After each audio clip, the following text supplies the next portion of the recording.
नमस्कार, मी दृष्टी तुमचं सगळ्यांचं स्वागत करते दृष्टीज किचनमध्ये। आज इथे मी बनवणार आहे कोकण स्पेशल म्हणजे कोकणातले अगदी प्रसिद्ध असे तांदळाचे घावणे।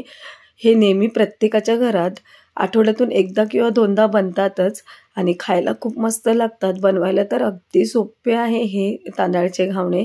तुम्ही बघू शकता किती मऊशीर आणि मस्त असे जाळीदार आपले तांदळाचे घावणे रेडी झालेले आहे। खायला तर खूपच मस्त लागतात हे आणि बनवायला तर किती सोपे आहे तुम्ही बघू शकता। चला मग पटकन वळूया आपण आजच्या रेसिपीकडे। इथे तांदळाचे घावणे बनवण्यासाठी मी रेशनचे हे तांदूळ घेतलेले आहे। छोट्या 3 वाटी तांदूळ घेतलेले आहे। स्वच्छ आपल्याला हे धुवून घ्यायचे आहे। 1-2-4 वेळा पाण्याने आपल्याला स्वच्छ धुवून घ्यायचे आहे, कारण रेशनच्या तांदळाला थोडी पावडर कशी जास्त असते, म्हणून आपण हे व्यवस्थित असे मस्त क्लीन होईपर्यंत धुवून घ्यायचे आहे।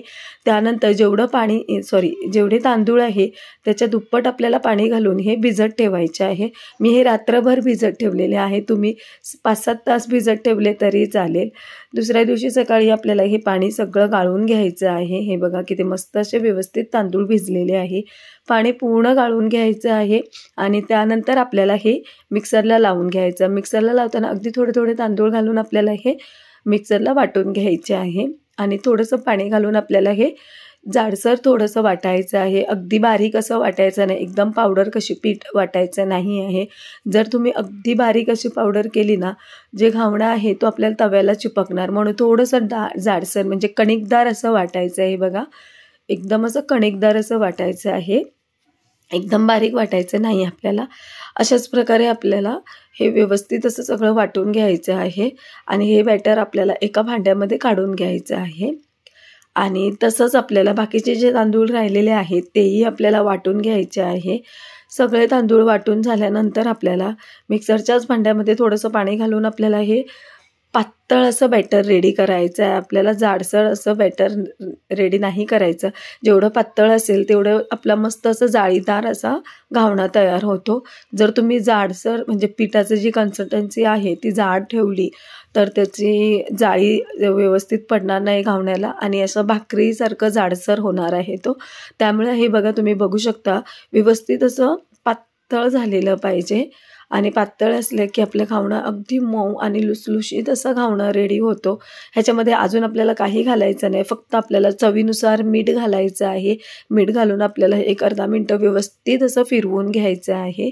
हे बघा आणि तुम्ही बघून घ्या की पिठाची जी कन्सिस्टन्सी आहे म्हणजे बॅटर जे आहे ते किती पातळ आहे। बिलकुल हे म्हणजे जाडसर असं ठेवायचं नाही। त्यानंतर मी हे भिड्यावर बनवणार आहे। तुम्ही नॉनस्टिक तव्यावर बनवलं तरी चालेल।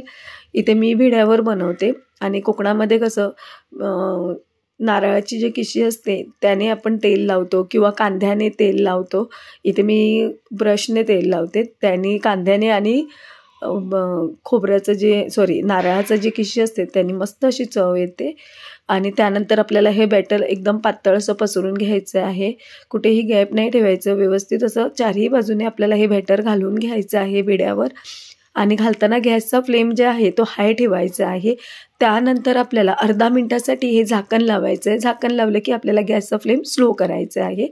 अगदी अर्धा मिनिटानंतर आपल्याला हे झाकण काढून घ्यायचं आहे आणि चारही बाजूने कॉर्नरने आपल्याला हा घावणा अगोदर काढून घ्यायचा आहे, म्हणजे मोकळा करून घ्यायचा आहे। हे बघा अशा प्रकारे।